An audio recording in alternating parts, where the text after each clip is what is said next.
Assalamualaikum semua. Kalau tengok pada episod semalam, cerita pasal sinergi bola sepak sekolah and club, saya happy tengok komen-komen semua. Bagi saya positif. Walaupun kita ni berbeza pendapat, tapi saya percaya dan yakin niat kita ni nak tengok anak-anak kita semua ni berkembang dalam dan dapat peluang yang lebih baik dalam bola sepak. But kita perlu jujur dengan realiti.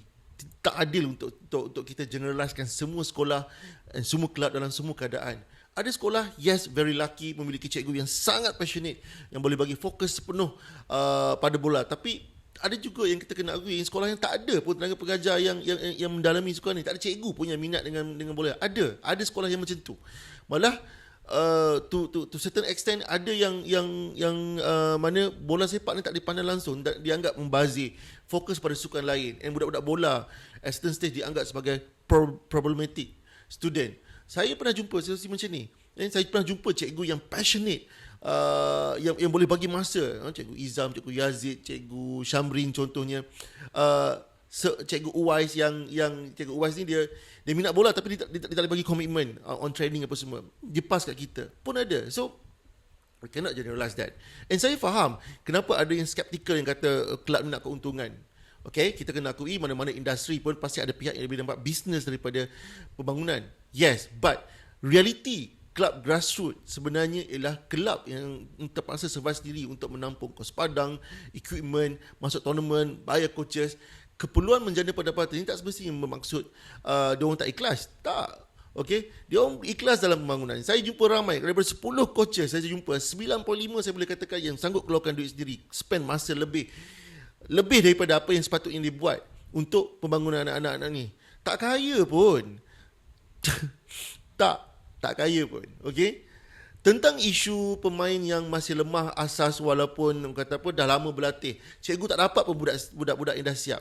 Look, pembangunan pemain bukan terletak di bahu kelab atau cikgu semata-mata, ialah gabungan banyak faktor. Yang paling penting, attitude players, latihan sendiri kat rumah, kekerapan latihan, dan cara bagaimana anak-anak tu hidup dekat rumah. How many hours dia tidur? Apa yang dia makan? Apa yang dia buat dekat rumah? So benda ni mempengaruhi kemampuan dia bermain bola sepak. Ada pula yang cepat pick up, ada yang perlukan masa yang lebih lama untuk faham dan belajar. So benda ni again tak boleh generalisekan. Oh, kata tak semua cikgu tak dapat budak siap. No. Ada faktor lain lagi yang boleh membantu sebenarnya budak-budak ni. Satu lagi perkara yang mungkin jarang kita bincangkan kalau tidak ada sinergi ialah overtraining.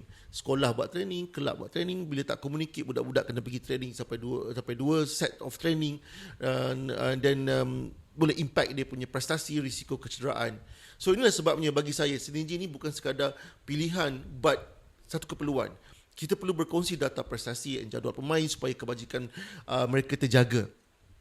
Cikgu kat sekolah ada kelebihan yang kelab tak ada, yang mana mereka lebih rapat dan faham karakter murid secara harian. Sebab itu bagi saya ekosistem terbaik bukanlah siapa yang lebih bagus, kelab ke sekolah ke cikgu. No. Bagaimana kedua-dua pihak ni boleh saling melengkapi. Cikgu membantu dari sudut pendidikan dan disiplin.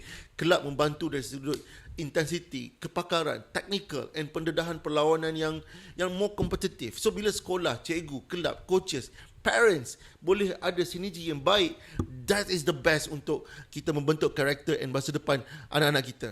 Okay, stop. Kalau boleh kita stop argue and let's duduk semeja, bincang dan cari solusi yang terbaik. Macam mana untuk kita boleh bina sinergi ini dan seterusnya membantu anak-anak kita berjaya.